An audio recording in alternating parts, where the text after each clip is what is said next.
Here with Chairman Tom Wheeler. Tom, last week you approved some new net neutrality regulations. Now here you are in the belly of the beast, Mobile World Congress. How has the reception been among your former friends here in the wireless industry? I don't think they're my former friends, Brad.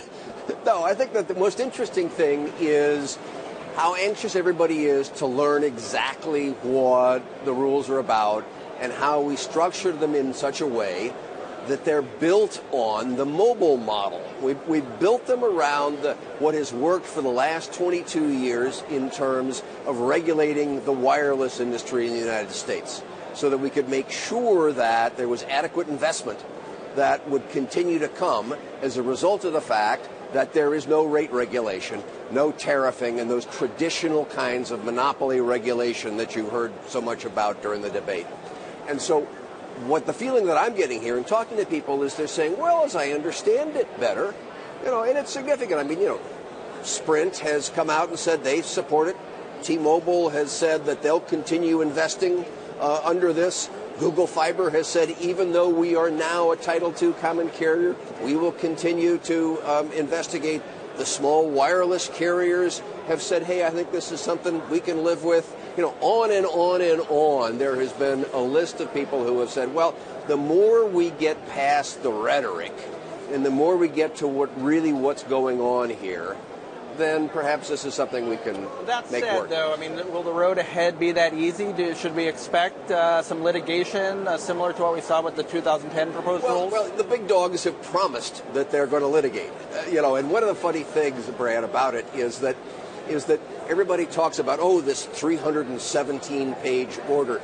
The rules actually take up 8 pages, and the other 309 pages are the explanation, which in many cases is talking to the court because we know that the big dogs are going to take us to court. I'm really interested in your personal journey to net neutrality. I mean, you were a lobbyist for the cable and telecom industry, right? You headed the CTIA for many years. What was the epiphany for you at the FCC, that brought about last week's ruling? It's interesting, Brad. It was actually long before that. I've been a proponent of open networks before the terms net neutrality were ever invented.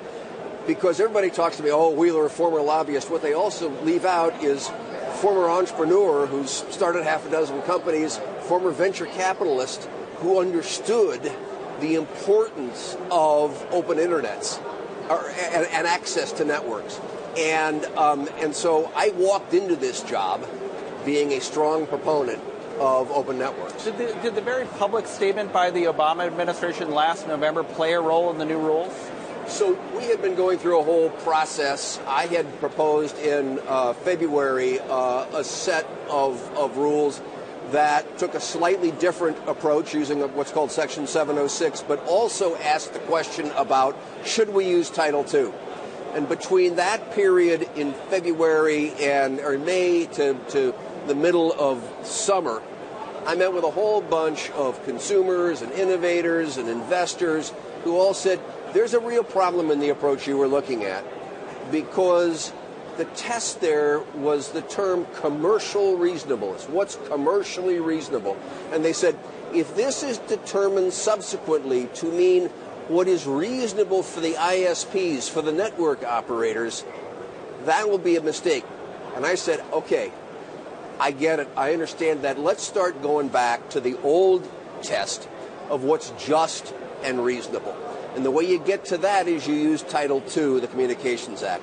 So then when you use Title II, the Communications Act, you say, okay, how do I not bring along all of the excess baggage of this traditional monopoly-style regulation? And we patterned that on what worked for the wireless industry, because for 22 years, the wireless industry has been regulated as a common carrier under Title II with a list of things that were left out of the old-style regulation. And they continue to invest in new technology. They've invested $300 billion in that. Before we run out of time, I want to ask you some related questions. You recently had a Spectrum auction. Yeah. Dish was one of the big winners. Everybody is screaming about how Dish won in that auction. Do they have a valid point? So we did it under the rules that were established back in 2006. Interestingly enough, for the upcoming auction that we have for Spectrum that will take place next year, the broadcast spectrum, we opened a rulemaking long before this current contretemps to ask the question, what should be the new rules for these kinds of what are called designated entities? And that's a proceeding that's underway right now and will be concluded and will guide what we do in the auction that takes place next year. Chairman Wheeler, thank you very much for joining us. Grant, thank you.